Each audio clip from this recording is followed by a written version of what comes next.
चलिए दोस्तों, आज हम बात करेंगे इरेक्टाइल डिस्फंक्शन के बारे में, जिसका हम नपुंसकता व नामर्दी बोलते हैं।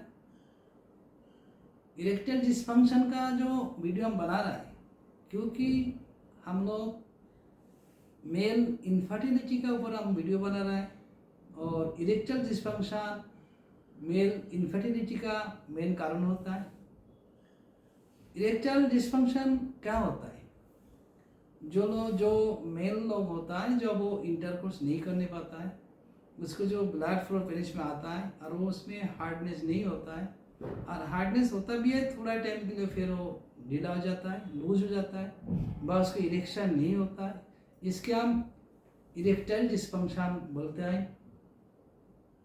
इरेक्टाइल डिस्फंक्शन जो यंग व एडल्ट होता है वो लोग का थोड़ा कम होता है, लेकिन जो लोग 40 से ऊपर जाता है, 45-50 का एबव होता है, वो लोग का बहुत ज़्यादा होता है। तो इसका जो कारण होता है, ये अलग अलग कारण होता है। मेनली हम लोग देखता है जो हमारा आर्टरी होता है, ये हमारा पूरे बॉडी में ब्लड सप्लाई करता है। जब हमारा आर्टरी के अंदर कोई क्लॉट हो जाता है, हमारा इसके अंदर ब्लॉकेज हो जाता है, इसमें एरिथ्रोक्लोरोसिस होता है, तो इसके कारण भी ये हमारा जो इरेक्टाइल डिस्फंक्शन डेवलप होता है। कभी कभार हमारा जो आर्टरी ठीक रहता है, ब्लड सप्लाई सही रहता है, लेकिन जो हमारा पेनिस के अंदर जो वेन होता है, उसमें जो वाल्व होता है वो लूज हो जाता है।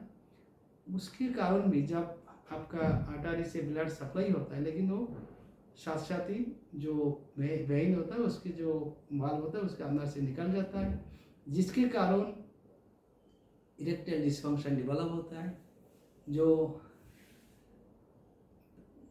पेनाइल जो आर्टरी होता है, दो आर्टरी होता है, उसमें जब ब्लॉकेज होता है, उसके कारण भी इरेक्टाइल डिस्फंक्शन डेवलप होता है। हमारा जो सिमोन कैरी करने का जो नर्व होता है, उसमें कोई ब्लॉकेज होता है, उसके कारण भी इरेक्टाइल डिस्फंक्शन डेवलप होता है। दूसरा जो कारण होता है, जो हार्मोन का इम्बैलेंस हो जाता है। जब हमारा टेस्टोस्टेरोन हार्मोन जब कम हो जाता है, हमारा जो एड्रिनल ग्लैंड से जो कॉर्टिकोस्टेरॉइड जो हार्मोन होता है, वो भी आपका जो इरेक्शन के लिए बहुत इम्पोर्टेंट काम करता है। इसमें कोई डिस्टर्ब होगा तब इरेक्टाइल डिस्फंक्शन डेवलप होता है। दूसरा जो होता है, जो नर्व सिस्टम होता है, मेनली जो मोटर नर्व होता है, जो सेंसरी नर्व होता है, ये भी बहुत इम्पोर्टेंट होता है हमारा सेक्स एक्टिविटी के लिए। इसमें कोई प्रॉब्लम होगा तब भी आपका इरेक्टाइल डिस्फंक्शन व नपुंसकता डेवलप होता है। तीसरा जो कारण होता है, इसमें हमारा जो न्यूट्रिशन का जो बात होता है, इसमें देखा जाता है जो विटामिन मिनरल जो होता है कम हो जाता है, जिसके कारण इरेक्टाइल डिस्फंक्शन डेवलप होता है। कुछ साइकोलॉजिकल जो प्रॉब्लम होता है, जैसे एंजाइटी, डिप्रेशन, टेंशन, व जो काफिल होता है उसका मिस अंडरस्टैंडिंग जो होता है, उसके कारण भी इरेक्टाइल डिस्फंक्शन डेवलप होता है। कुछ लोग होता है जो उसमें एडिक्टेड होता है, जैसे वो गांजा, चरस, अफीम, अल्कोहल व कोई ड्रग सेवन करता है।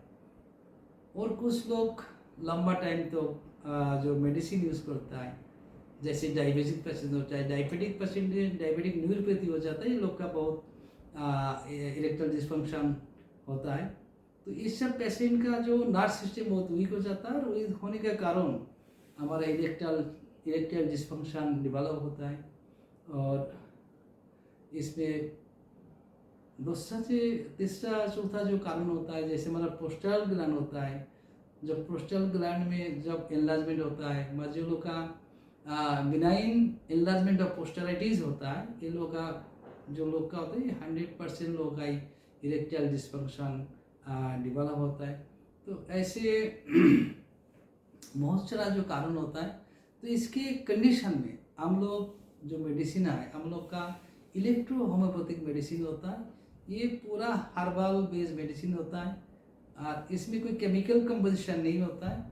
इसमें ग्रुप ऑफ मेडिसिन लेके हम लोग ये दवाई, हर मेडिसिन को बनाया जाता है। इसमें हम लोग कंडीशन के हिसाब से, जो बीमारी का जो कंडीशन में डेवलप हुआ उसको सिलेक्ट करके कुछ मेडिसिन हम लोग मिला के मेडिसिन बनाता है।